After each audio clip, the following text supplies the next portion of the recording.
guess the other traditional thing we do. My name is Keith, chronic pain patient, trauma llama. That's me. The only license I have is granted by the state of Texas to drive a vehicle. So anything that I say is a lived experience. Please do not take anything I say as medical advice or medical direction.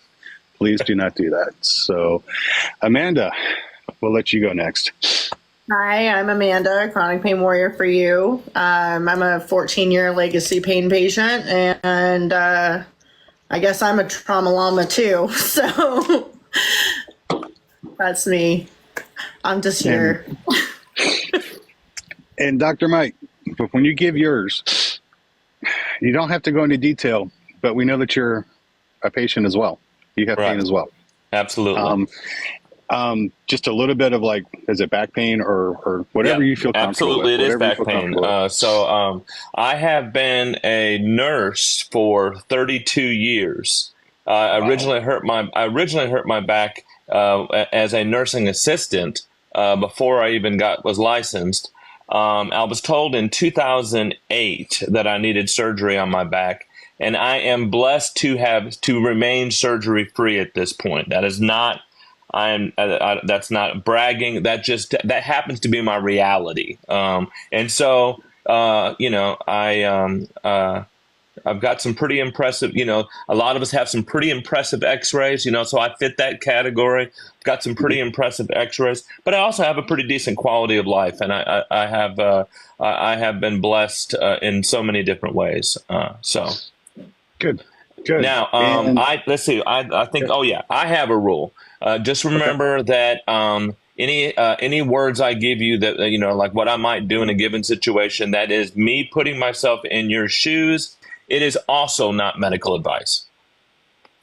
Good to go. So yeah, we want to make sure that's clear for safety reasons as well as for TikTok reasons, please. Right. So we're going to get to this because this is a lot of good stuff in it. But I have this thing that I've pushed for a while, and you may have seen me talk about it in some videos. There's things that I think every invisible patient needs to do. Number one is to get their medical records from their providers, all their providers. And that comes with the caveat of be prepared for what you find in those records. Right. Because unfortunately, sometimes they're not what you would expect, and they're not. Sometimes they're just downright ugly. Yes, they're downright ugly, and they're meant to be. They are liable. They're libus. Quite honestly, just what you see in a chart on both sides of it, because it's a chart about an imperfect patient written by an imperfect provider. So it can be scary when you do all that math. Mm-hmm. Mm-hmm. It can be. So I didn't used to warn people until we had tons of people went and got their records based on my advice. And I was getting messages like people in tears because of some of the stuff that they'd seen. And so I had to add the caveat, be careful when you get them. The second thing that I strongly suggest people to do, I beg people to do, is to find somebody to vent to. Absolutely. Same person. Yep. If they're in the this is the only thing that heals. Yeah. This is literally, when it comes to what's inside, it's the only thing that works. And if they're a member of the invisible community, that's good, but you need to find somebody you can trust that believes you. Because if you keep it inside, I firmly believe that it's poison and it will eat you up. If you share it, it causes illness. It causes disease. And if you share it, people don't believe me when I tell them, but I promise you it's true. It lightens your load. It does. Because you automatically feel that you're not carrying it by yourself anymore. I have a phrase for this. It's the sin you can't speak of that holds you captive. And so all the things that you're afraid of, so it's because, we don't need to get overly theological here, although Jesus does, praise the Lord for that. But my point being is whether regardless of your belief system, it's whatever you feel like that you cannot say out loud that holds you captive. Yeah, that's it. That is it. And the third one is something called ACE. What is it? Adult child, or it's childhood experiences, basically. Mm-hmm. And this is really directed to more of the ladies in the audience, because typically it applies more to them than to men. Or they'll get questionnaires when they go to a doctor. Hey, well, did you have any childhood trauma? What was this trauma? And with certain doctors, they'll abuse that. They will. They'll use it as a reason to not treat the pain, the physical pain. And I encourage guys to research it as well. So if a loved one in their life, a friend, a daughter, wife, spouse, whatever, is going to the doctor, that they can help them research it as well. So at least they know it's on the radar. So absolutely. It's one of the big, it's a travesty what is being done. You know, I don't think people should have to be traumatized by their own trauma. That's the most absurd thing I've ever heard, is that you would use someone's trauma to traumatize them further. And essentially it puts the power, if somebody deals with that issue, it gives the victimizer the power over the victim again. Right. And so that's the last thing you would think somebody would want to do, but unfortunately it happens. But so when I recommend those three things for people to do, it's just like starters, it's basics.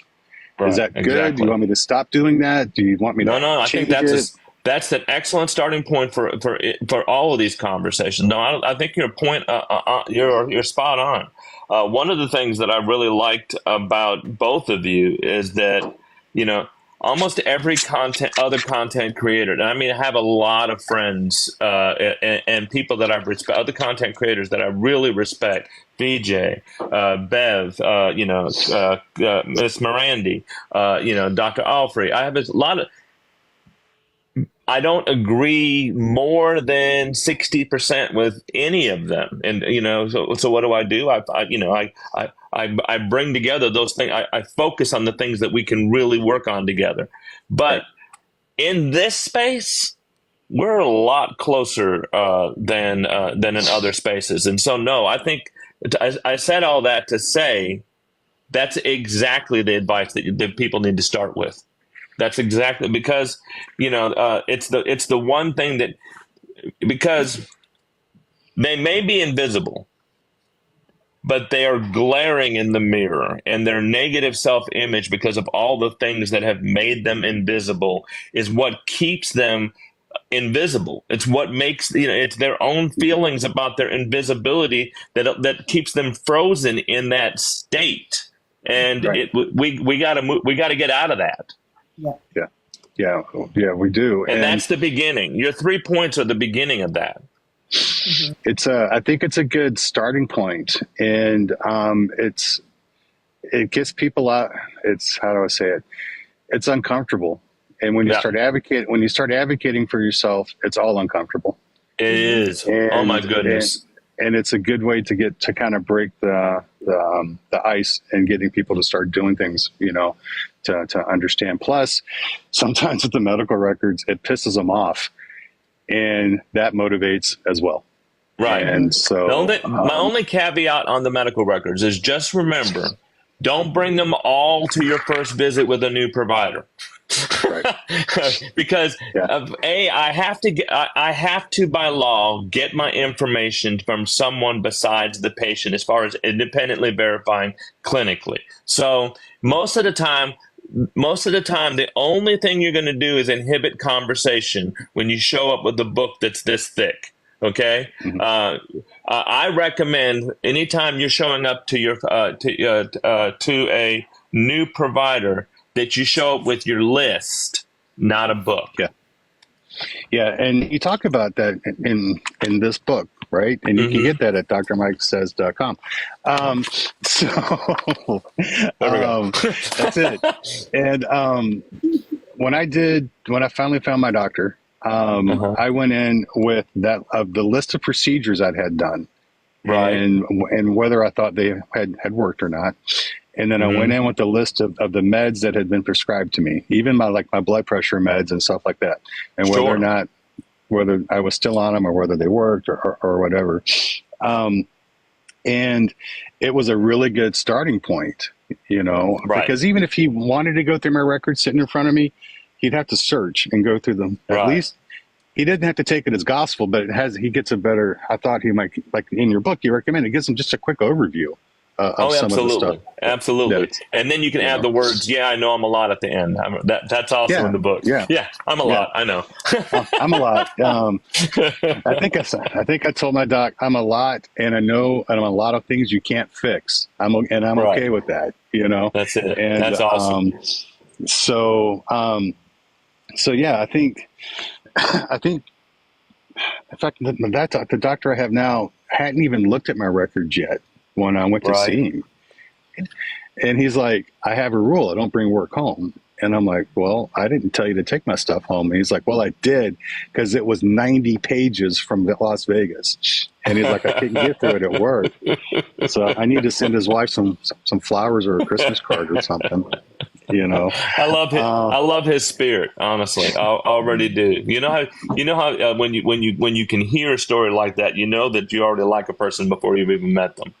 Yeah, you just used two of our words, invisible community or invisible patients. And that started really a while back, because that's how I felt.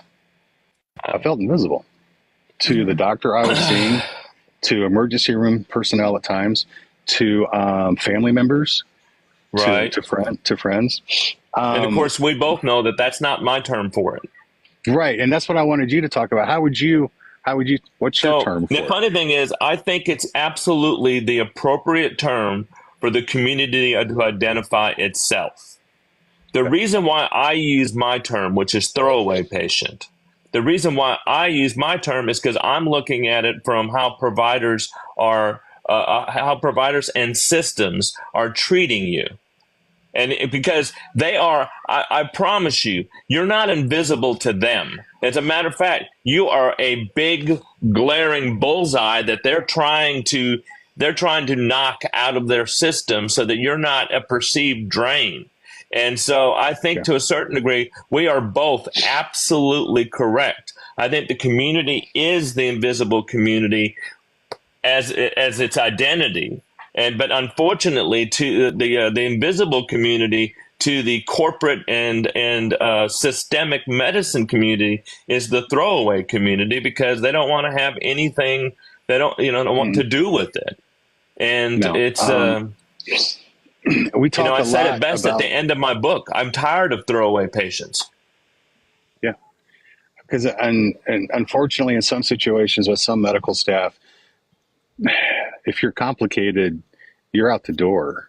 Right. It's malicious. It's intentional. It's just nothing accidental. That's why from my standpoint as a provider, it has to have a more evil slant, because that's what it is. It is evil. Mm-hmm. It is.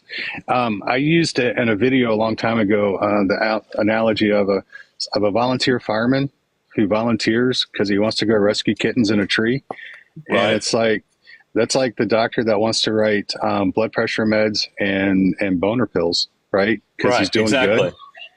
And then the volunteer fireman learns he has to go put out a fire at a house, and he quits, right? Because that's dangerous, and he doesn't get his picture in the paper. You just described corporate medicine to the T. And, where the other doctors, if it's not a boner pill or blood pressure pill, they don't want to deal with it because they have to, because it's not as easy. No, it's not as easy. I spend most of my days making cockamamie plans, because I send them.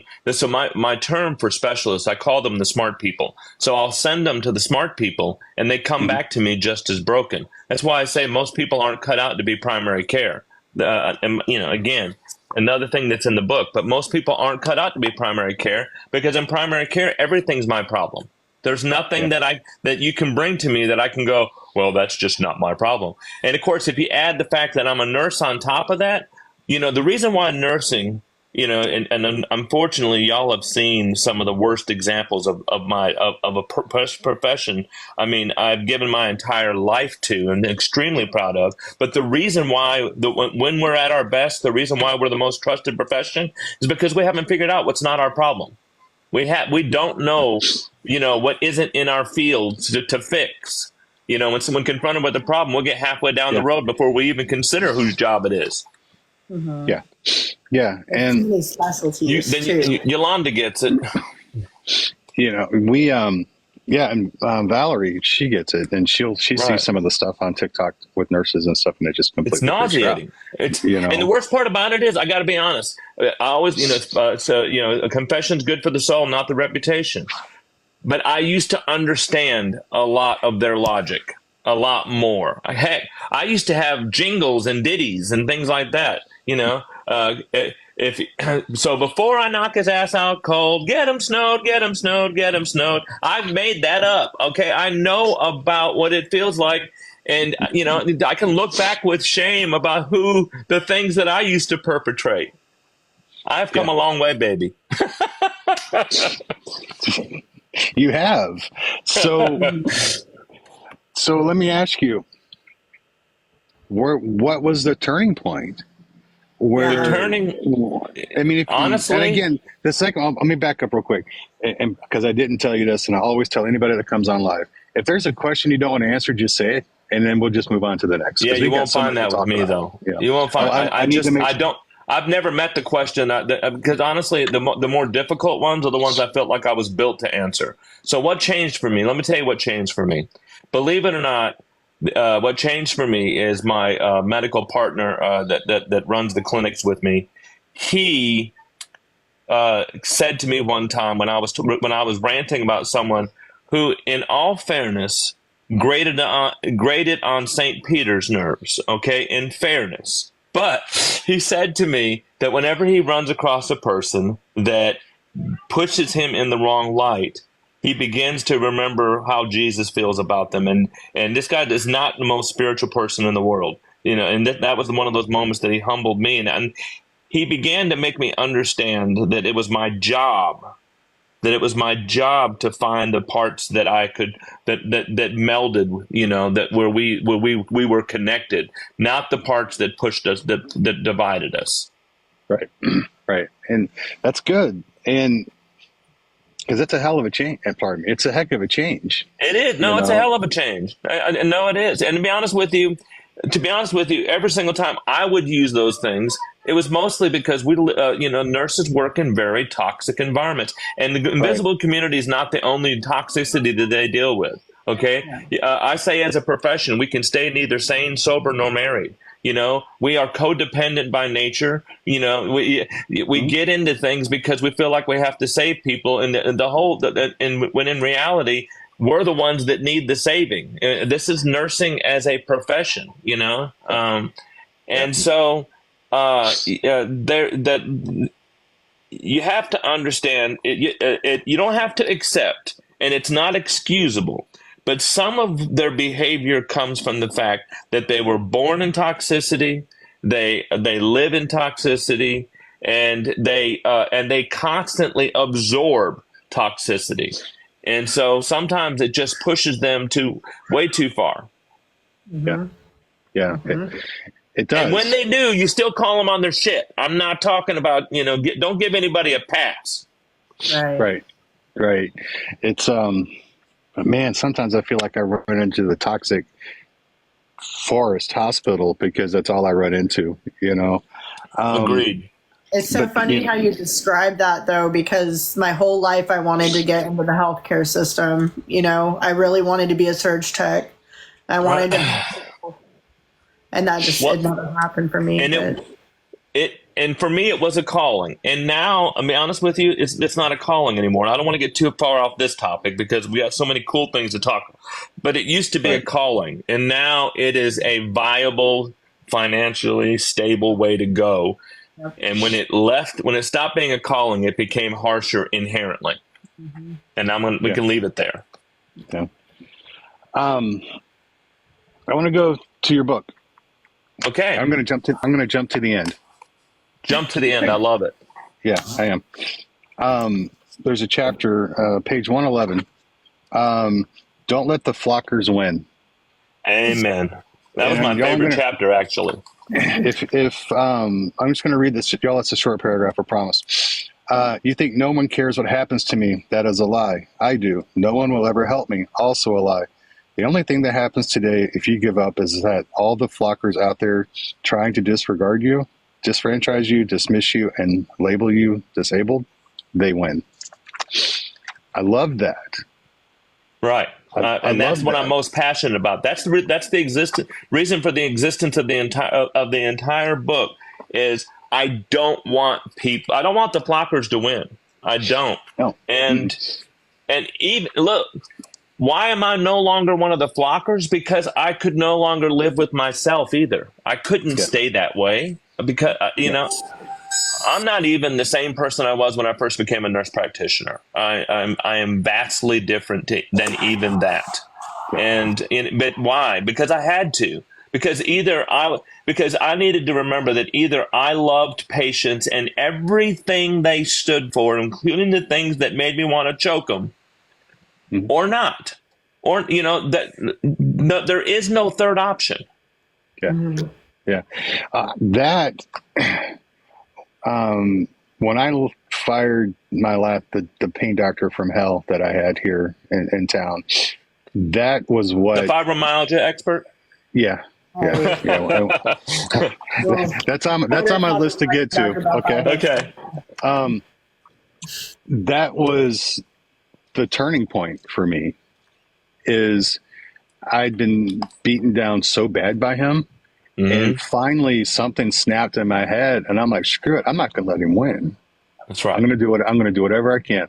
I may never find another pain doctor, but I'll be darned if I'm going to let this man control me anymore." And I played his games until I found, interviewing other doctors and until I got somewhere, right?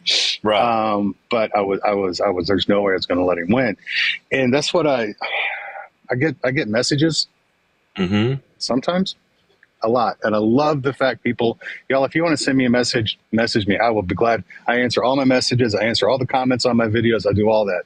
But I'm going to tell you now what I tell a lot of people that message me, because they're like, "I'm giving up. I'm done. I'm tired. I can't keep doing it." And this is exactly what I tell people. If you do, that doctor wins. Right. And then what happens? You that still self-righteous suffer. Son of a bitch doesn't get to win. Right. And you still suffer. He's still going to do it to more people. There's no change. We can't let him win. And I skipped all the way to the end of this book for that, because that, to me, was one of the best parts in it. Was just that constant reminder at the end. I got to tell you what that was from my perspective too. When I wrote that, and first of all, when I wrote that was I was in complete rant mode, but all of a sudden though, right there at the end, all of a sudden the most exciting thing happened, because this took 2 weeks, by the way. The first draft, April 4th to April 18th. All I did was, in it with all fervor and insanity, I said, type so that you don't convince yourself that it isn't worth it. That's what I did for 2 weeks. I typed because I was afraid if I stopped to think about what it was worth it or not, I would quit. And all of a sudden, I got to the end of of those chapters, and I went of that rant, and I went, "Shit, I'm done." It was the most liberating thing that I have experienced in my life, honestly. That's awesome. I have started writing the second book. It's much harder because now I know I can write a book. So now it's kind of like, anyway, it's a lot more. Nanette asked a question. What's the book called? The book is called You Are More. And it's drmikesays.com. Is that correct? Right. drmikesays.com. That's right. It may currently be in the TikTok shop, but I would rather TikTok not get the cut. So go to drmike.com. All right. TikTok, we didn't say that out loud. And get it there. If you're going to buy it from the TikTok shop, though, you can go to my little showcase, and it's in there. At least it was in there at one point. Thank you. I appreciate that. I don't know if they took it out. And I'll be honest with you, somebody gets a cut either way. It's going to be PayPal. It's going to be somebody. somebody's going to get it. So, right. but that's where you can get it. And I'm just also going to say real quick while we're talking about the book before we get to something else that's not in the not really in the book. The first 20 pages. Yeah. I was on the fence of getting this or not when I was searching, and my wife Valerie had been on TikTok, and somebody had, I guess she'd watched one of your videos or somebody's video, then they were talking about it, and she said she came outside and she's like, order the book, and I'm like, I don't know. And she's like, order it. She's like, listen, somebody just said that the first 20 pages are worth the price of the book. Nice. Order it. And I'm like, okay. And whoever that person was 120% right. Because if you don't feel like you're recognized, or that if you need validation that you're okay, that's right. And that you're worth it, damn it. That you're worth it. That's it. That's right. What you will. That is, and that person that wrote that comment is exactly right. That if you get nothing else out of the rest of the first 20 pages, is worth it. I feel like you cannot understand the rest of the book if you don't digest the first 20 pages. I feel like that if you don't put yourself into the understanding that you are really more than you believe, then they certainly, you are so much more than they believe. Way. Man, I could go on with superlatives for the rest of the night and still not quite, tell you how much more you are than they believe. But most of the time, you're the biggest barrier to the rest of the book, and that's why I addressed that first. Yeah, and it's the first 20 pages are just. That was worth the price of admission right there to me. I think that pages. By page 20 that whoever wrote this book really does love you. I mean, if one of the things I can say about this book, and I think I said it in my afterword, whatever else this book is, it's me. It is 100% me, unfiltered, unfettered, not very good grammatically in some places. Yeah. And yet it makes the 100% point that your doctor really ought to love you. And I don't mean like a Baptist loves a sinner. I mean, really. I'm a Baptist, by the way. That's why I pick on Baptists. Okay. That's fine. So, but really, genuinely, like, their heart gets moved when you're going through shit. You deserve that provider. You deserve that provider. And you deserve a provider that wants to know more than what's in Epic. Yeah. And I'm one of the lucky folks that actually has what I would consider a unicorn doctor. But you know what? They don't have to be unicorn. I would have taken a good doctor. Right. Just one that's not an asshole. That's it. That's right. My bar for a doctor leaving the one that I was with was very, very low. Exactly. I mean, I've had that. I've actually said that. I went to a doctor one time. Wow, you're not an asshole. And we both laughed about it. Yeah. And because there's so many. Oh God, I don't want to spend all of our time dragging on some of the people. Right. No, we're not. We're not going to grind. Looks like somebody was asking about. I saw Kendra had told somebody that you have a gifting list on your site to sign up for it, and you might get one gifted. I want to mention it again. Anything that comes to me from like the dinosaurs or the roses or the hats or whatever you send me tonight, I'm taking all of that and I'm sending it to Dr. Mike. So more people who are on the list that need a book will get the book. So whatever I get from TikTok tonight will be going to people, making sure they get a copy of the book free of charge. So if you want to send something, please do, because that's exactly where it's going, so other people can get a copy. So yeah, I think because I believe in it that much. Where do we go? I don't know the chapter you talked about it in here, but I'm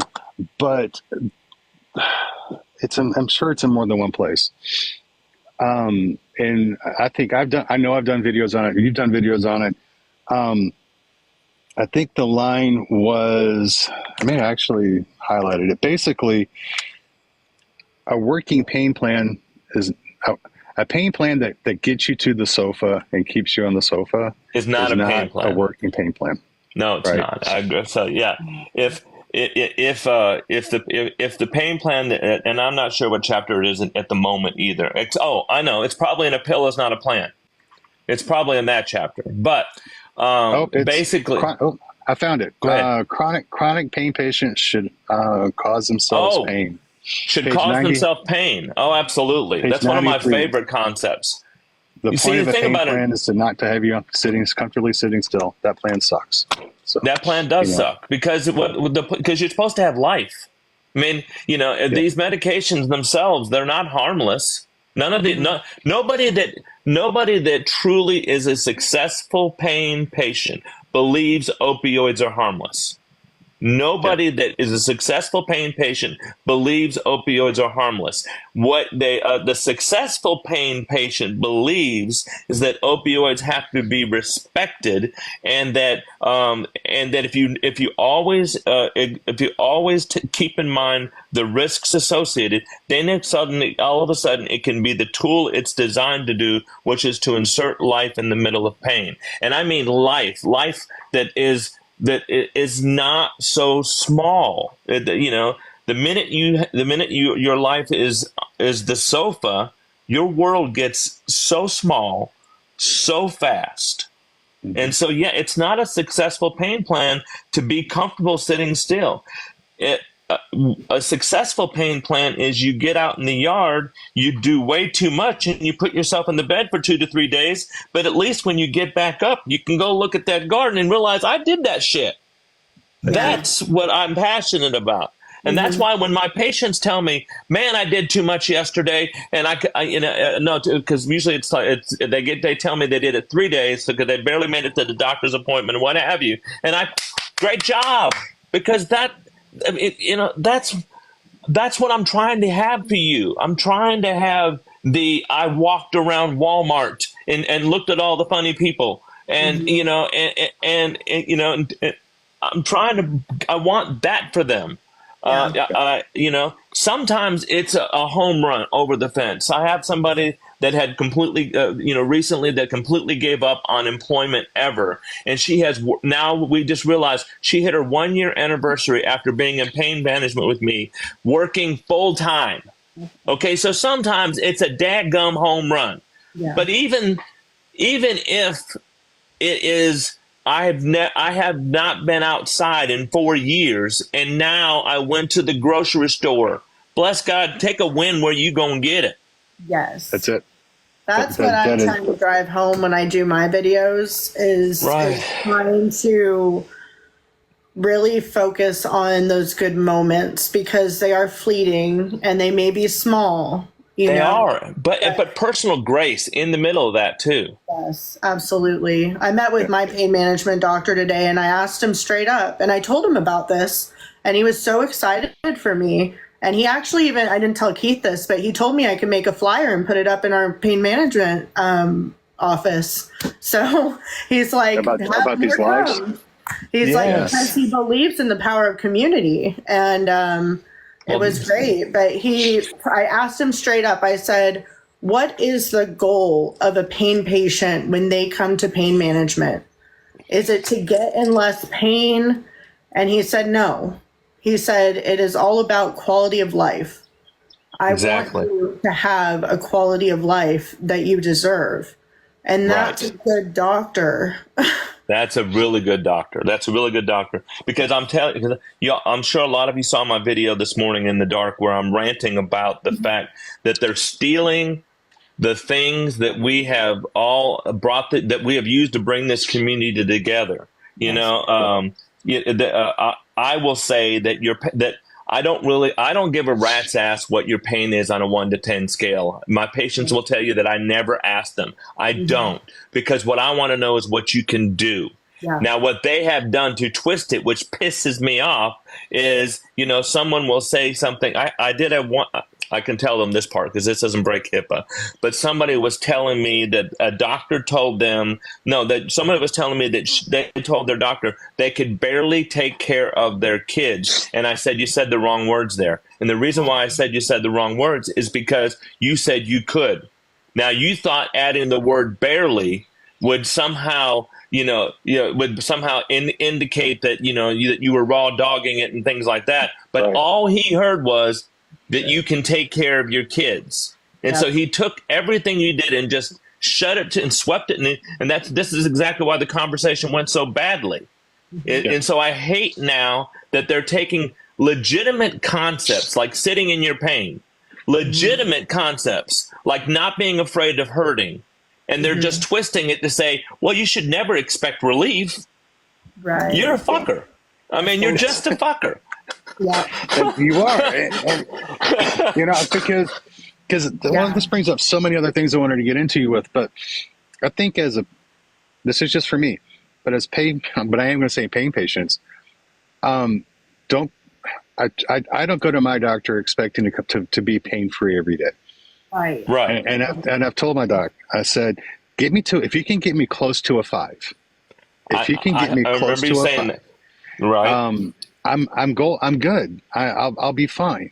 I can still go do things. I can go do this. I can walk my dog. I can go to I can do my wife honeydew list and stuff like this. You've done a very good job of clearly defining what a 5 is to you. Yeah. A lot of my pain patients who have successful plans never reach a 7. And what I mean by that is they have a poor defined what a 7. It's more poorly defined in their own mind what a 7 is, but it doesn't matter because what they tell me is I'm at a 7 and I'm fine. Okay, then bless God if that's your 7.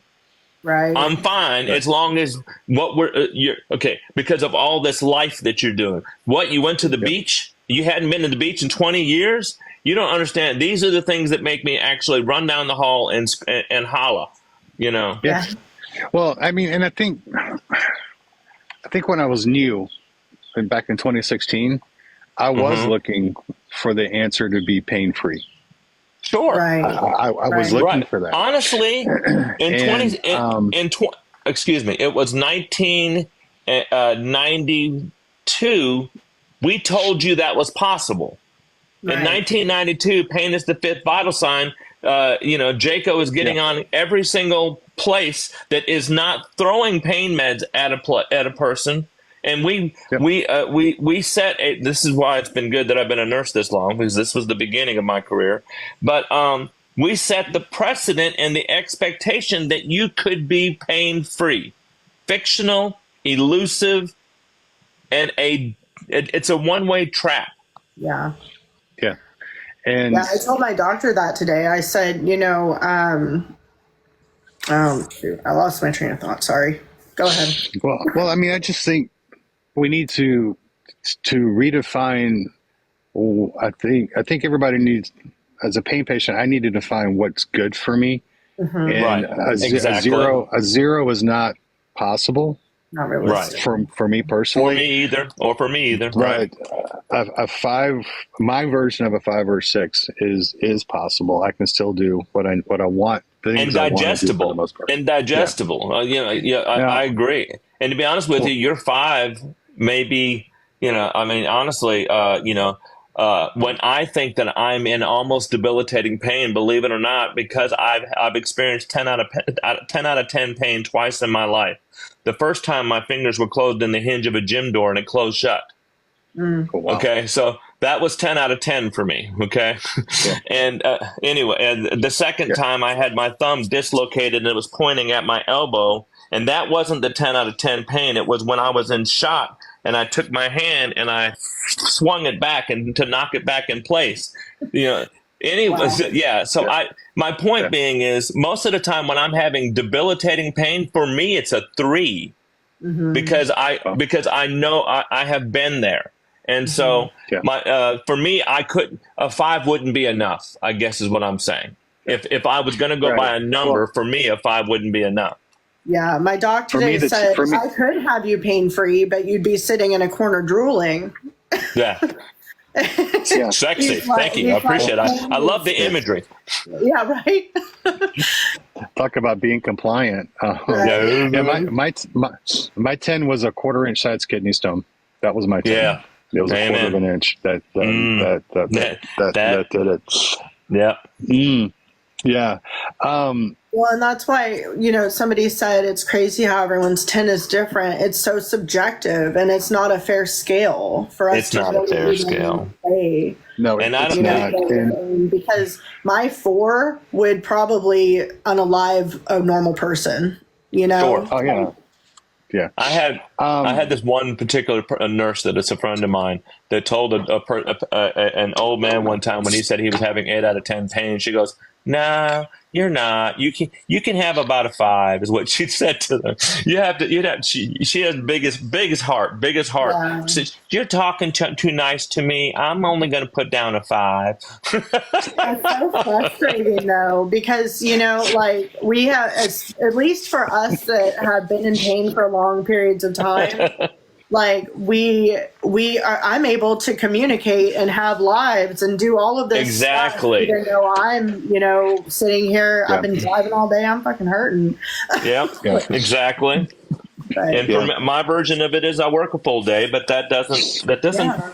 You know what? I'm not morally superior because I worked a full day either. One of the things Right. one of the things that my pain journey has taught me is that all I am, by the things that I'm able to do is just blessed. And it's nothing to do with my pain versus their pain. Yeah. That's why, let me say one thing about that. Sure. That's why your diagnosis doesn't determine the dose. Let me just say that. That's why your diagnosis doesn't determine the dose. What determines the dose is the goal of the treatment, and are we meeting it? And that's why you really my biggest problem with pain management today is that there's a lot of focus on pills and not enough focus on plans. Mm-hmm. Yes, I agree, and I am so blessed. I am so blessed with this doctor I have now, and and reading your book. I think one of the things that worked for me really well that I learned in here was the term like pain management plan or pain plan. Okay. Right. Mm-hmm. And I probably use the term plan, or we're looking for a team to help me come up with a plan, or looking for a payment. I probably used it within, 40 minutes, probably a dozen times. And I was using it like, physical therapy is part of the plan. Chiropractor is part of the plan. And whatever you use want my my favorite word in all of it is and. It's everything. I didn't get to medication until I went through PT, acupuncture, electric shock. I went through like a dozen different things. Right. And then I said, as well, mix all this, whatever works. And then, if needed, meds as well. I'm willing to try whatever you want. And I think with him and his mindset, because he is a really good guy, it clicked. He was like, okay, he's not just here,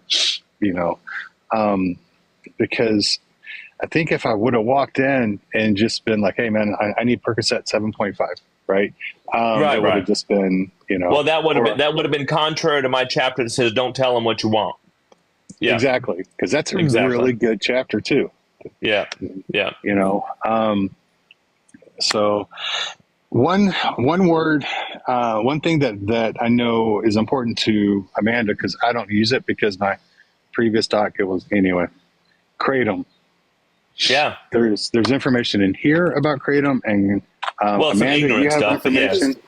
I scratched the surface a little bit. I'm going to do better in my revision. I'm going to do much better in my revision on kratom. I didn't want to not. Too many people asked me about it to not include it at all, but I consider that one of the most superficial chapters. Okay. Just know that in some areas it's not legal, and in some pain plans it's not allowed either. My experience is it knocks everything off the opioid receptor except methadone and buprenorphine. So it doesn't play nice with other opioids either. You know, it's not even a matter. I'm not worried about somebody taking kratom and therefore overdosing.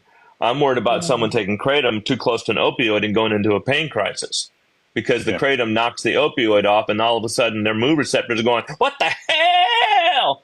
Yeah. I personally, I don't know. I'm not going to disagree with you fully.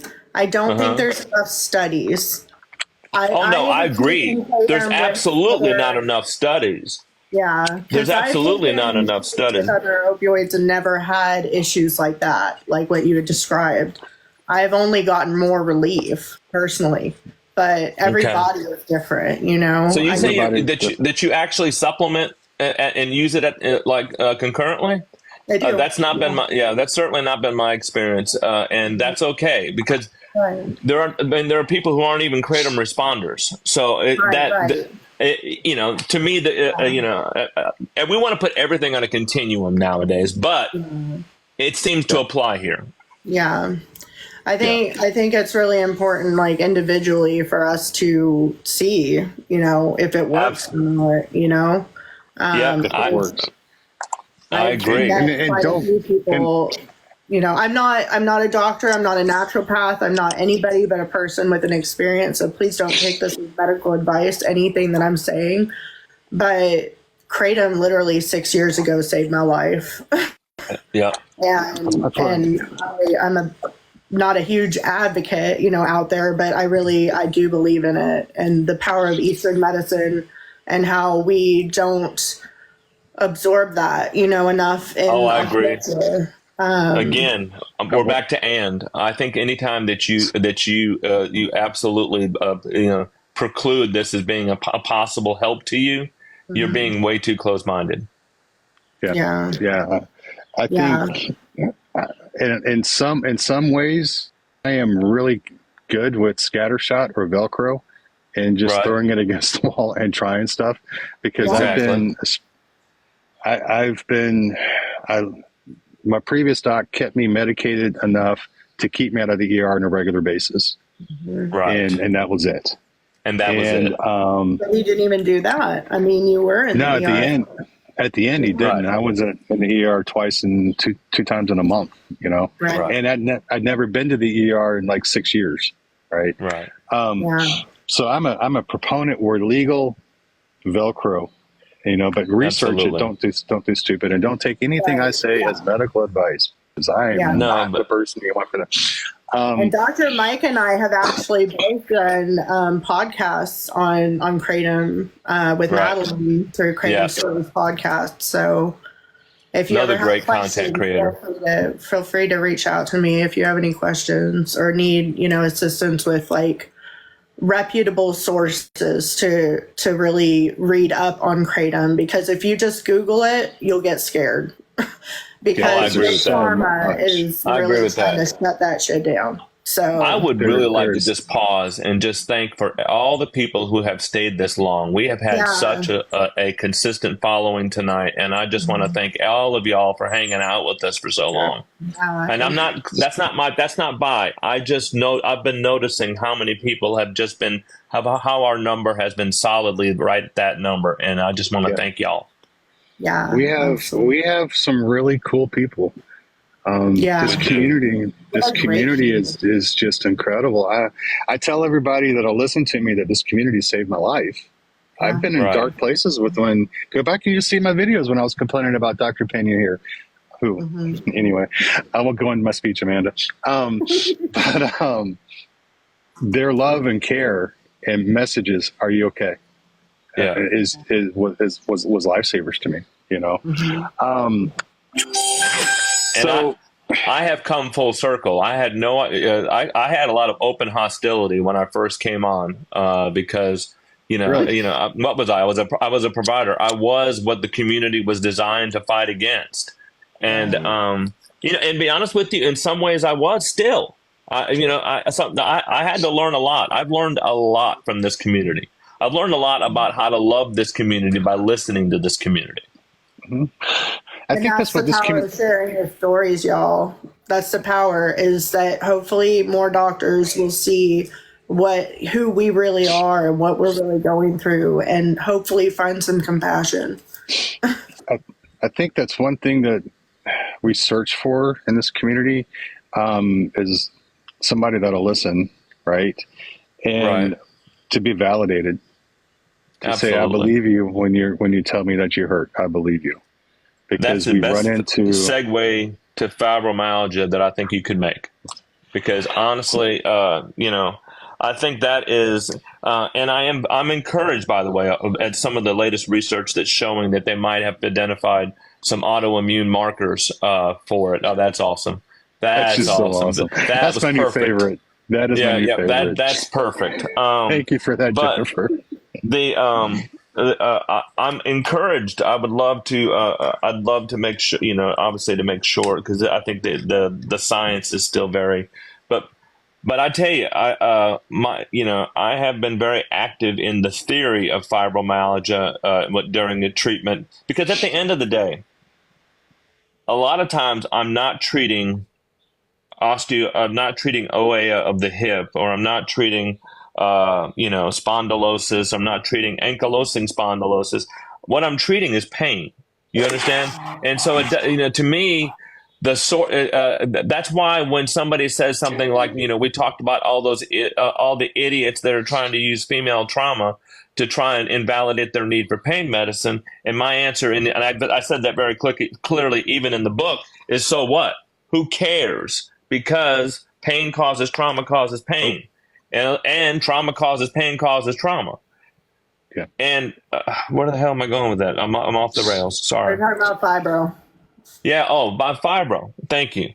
It is a stress. It is an absolutely real diagnosis, even by my understanding. It is absolutely. But the problem is, again, this is like the whole sit in your pain thing. Okay. Yeah. It's a real diagnosis that people are co-opting as a way to dismiss people and to say, well, this is just your fibro. If you could just have some happy thoughts, then you're gonna be, everything's just kind of come up roses, and and it's just bullshit. Okay, you don't any attitude where I'm a big fan of all things. I even like guided imagery, but I don't like guided imagery as a way to patronize somebody. Right. I don't like counseling because they're trying to say that you're not really in pain. Okay. I like counseling because your depression makes your pain worse. Right. That's a good reason. You don't need counseling because you're in pain. You need counseling because you're depressed, and that does make your pain worse. But it doesn't. But again, it goes back to, I'm not using one to cause you to say you're not eligible for the other. That's why I talk about. I think it's stupid the number of people that have been made to choose between benzos and opioids. They're two separate clinical decisions. Right. Okay. Yeah. They are. And by the way, that is if you need some help on that topic, the reason why they're two separate clinical decisions is very clearly spelled out in the book. And where can they get the book, Dr. Mike? DrMikeSays.com. I heard about this place. Yeah, look. By the way, it's even spelled on my screen name there. Dr. Mike Says. Now, see where that comma is? Do .com. Then you're good. And you can do that there. And what are we doing tonight at DrMikeSays.com? Any gifts that are sent to me on here, the hats, the roses, whatever comes to me through that is going straight to Dr. Mike. So people who are on a waiting list to get the book because they can't afford it will get the book. That's what we're doing tonight. So I appreciate that. You too, Carol. I appreciate that, and you guys doing that, because especially if you've read the book, you know what it'll mean to somebody to get it. So your fibros. Show you this guy that I was up against, right? Mm-hmm. Obviously, I have opioid-induced hyperglycia. Oh, I can't pronounce it, right? My other favorite bullshit diagnosis. And but so he had me I'm like, an incredibly low dose of methadone, which he had said was a dangerous, a deadly dose, which was 2.5 right? No, 2.5 milligrams a day. Oh, okay, yeah, right. And you're gonna die. Yeah, exactly. And I learned that I could push him to a certain point. And that day, one day when he wouldn't up it, I was giving him, because he hates an educated patient. He hates an educated patient. And so I was answering all of his questions for him. When he was saying stuff, I was rebutting it. And he was walking out. He goes, next time you're here, Mr. Johnson, I'm just going to change your diagnosis to fibromyalgia, because we don't treat fibromyalgia with opioids. And he slammed the door on me as he walked out. And I was like, you know, sometimes they tell you need to do that. The only doctor who would treat me with opioids, and he was giving me Suboxone. So, you know, I think all of us as a community, we can write a really good book on the horror stories of Agreed. That's one of the things I liked about my book was I tried to, and people didn't come. You know, I think that if I rewrote it today, I'd have had no trouble having a vignette at the beginning of every chapter. You notice I didn't manage that. Yeah. But if I went, I'm pretty sure I'll manage it with the revision in 2026. But yeah. Because there's so many, and which brings me to another point. And you and I have talked about this through videos. When you do what you feel is everything right, you document. You do all the hoops, you do the steroid injections, you do the nerve ablations, you do everything that they tell you that you have to do. And they have you at 2.5 of methadone and you weigh 225 pounds, right? And it's a deadly dose, and they still want to help you. When you run into, you weren't alive, and I'd use the term buzzsaw. You run into a buzzsaw that just refuses.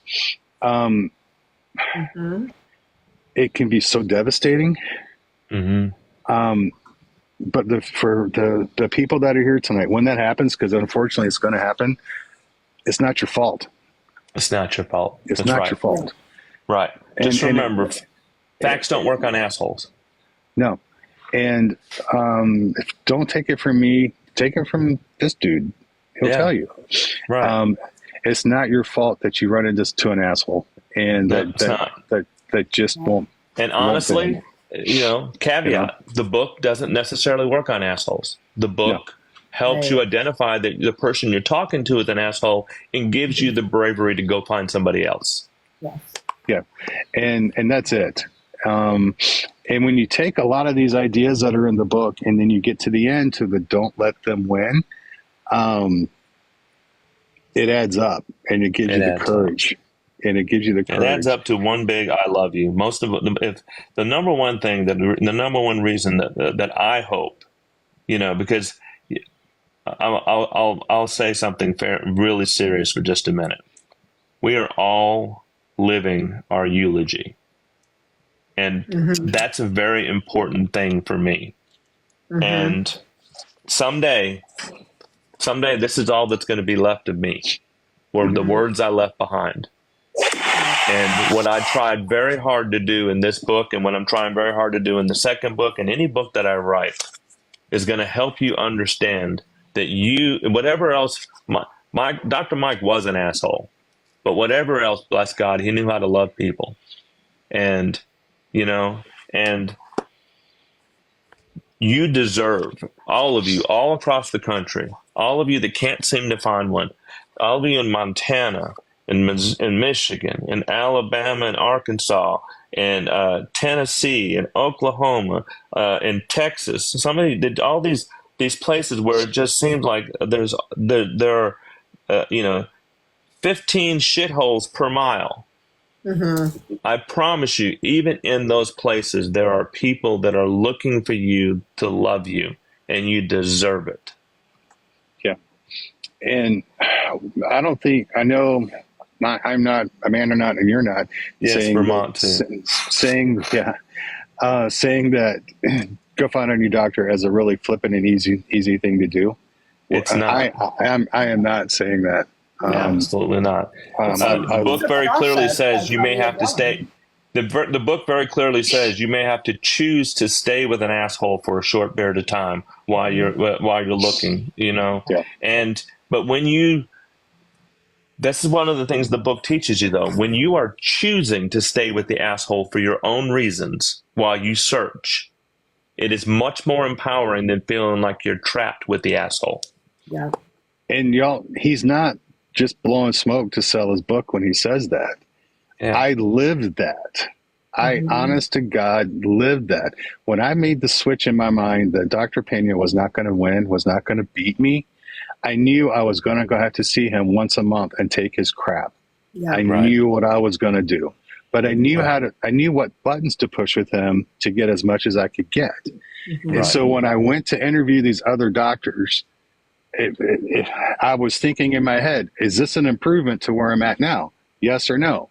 Well, I already know I've got asshole over here. I don't need to train and try to train another asshole. All right, I'm done. And I call my PCP. I've raised all the assholes I'm going to raise this year. That's it, right? Call my PCP. I need another referral. Well, what happened that time? He was an asshole. Okay, yeah, we just didn't mix. 5 minutes. I knew the guy, right? Okay, well, here's another name for you. All right, well, 30 days out. I got to wait another 30 days to get in to go see him, right? And it'd be like, oh, you're asshole number 7. Nice to meet you. I feel sorry. Exactly. And you have a picture it really of your might be that way, and you're right. The journey could very well feel that way. There's been a lot of questions that I've seen coming across the comments that I'm going to address a little bit. No, It's all kind of on a similar topic. So I am primary care and pain management. I don't do interventional stuff. I don't think interventional is a red flag. I'm pretty sure your unicorn doc, Keith, is an interventionalist as well. He's not okay, but the point being is he is a substance abuse doctor though too. Oh, okay. So he did, I do that too. Pain management and recovery is what it is. Okay, that's awesome. But my point being is, I don't think all interventionalists are the devil. But the problem with interventional medicine is whether or not they state it explicitly. There is the relationship to the medicine and the injections gets drawn pretty early, and therefore it's easy to feel disempowered at an interventionalist. But an interventionalist may be the person that's going to actually love you. So I don't want you to not go see an interventionalist just because of the fact that you might have to consider, they offer this too, they offer that too. I send people to interventionalists all the time, but I send them because when I send them, their medications are secure, so they can simply take from the interventionalist what they feel like helps. If that interventionalist is doing ESIs and my patient is getting benefit from them, that's a good thing, But as soon as they stop feeling like they get a benefit, well, if it's ablations, some of these things I haven't had to do yet, but I would try them. You see what I'm saying? And again, the problem is not that option. The problem is when they tie it to the medicine. And then when they tie it to the medicine, that's exploitation. And there needs to be a law. I hate the whole there needs to be a law movement. But if there was going to be one in this space, there should be one that separates the necessity of accepting interventions to get your medicine. Right. Yeah, I totally agree. I told my doctor straight up, because he's offered injections, and I said, I've been through 14 years of that. I'm not doing it ever again. And he accepts that and appreciates that I'm willing to tell him no. That's a good doctor, though. The doctor I fired, it was implant as well as psych meds in order to get.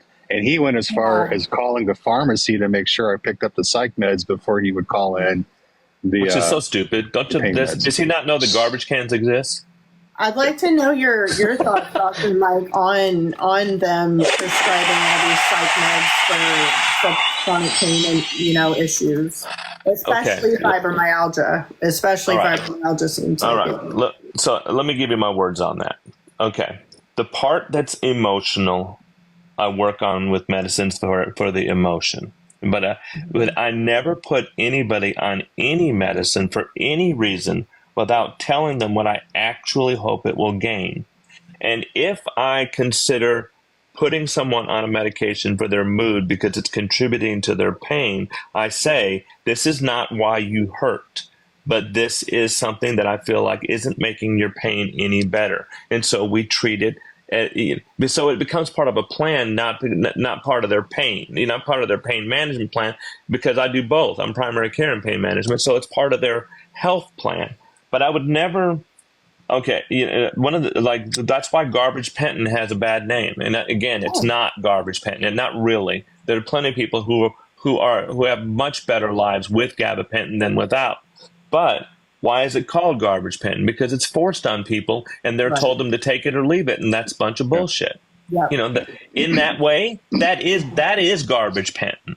Yeah, that is garbage penton. So my point, I say all that to say this.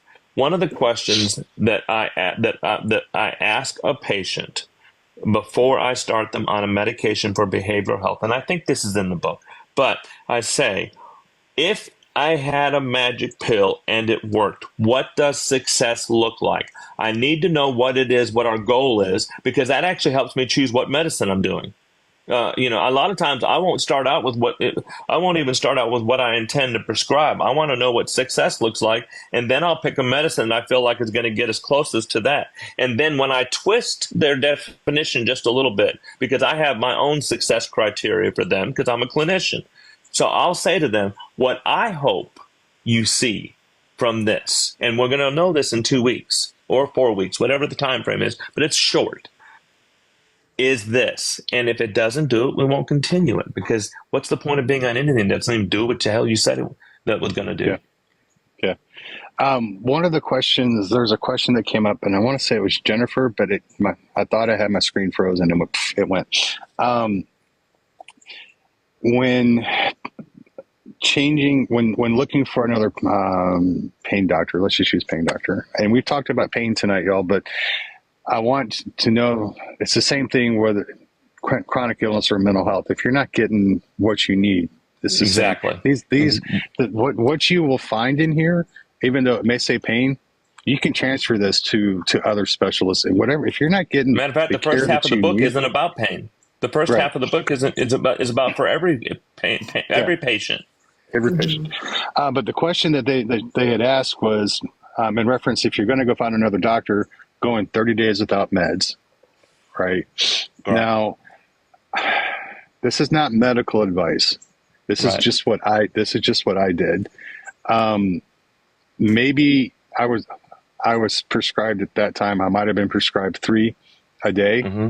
Right. And maybe for a period of time, I took 2. Exactly. Squirreling away it is not medical advice. Same here. But squirreling away is absolutely a valid, especially if you're going to be leaving somebody, is a valid, reasonable tactic. It is not medical advice, but it's smart. It's thinking people stuff, we all save for a rainy day. Chronic pain patients save for a rainy day in a different way. Yeah. I say at minimum, if you're nervous about your doctor leaving you or dropping you or anything like that, or you losing your meds, see if kratom is legal in your area and have that as a backup plan. Right. Because it can help with withdrawal symptoms. And before you need kratom, try it. Try it. Absolutely. Yeah. Find out if you're a responder. Right. Yeah. And you may have to try different, not to go too deep into. No. You're right. You definitely have to try different strains. Just because green didn't work for you. Yeah. Right. Yeah. In fact, I think there's a section I was going to pull out tonight about not medical advice and stockpiling, Right. And I think maybe we'll have to take that in more detail in the next one, because I'm afraid I am running out of time this evening. Yeah, same here. We've gone a little long, but I appreciate you hanging for as long as you did. I definitely wanted to go longer than an hour. I felt like it was a moral imperative for make sure that I didn't tell you at 59 minutes. Well, it's been fun. I agree. We barely even scratched the surface. Oh, and some of the stuff,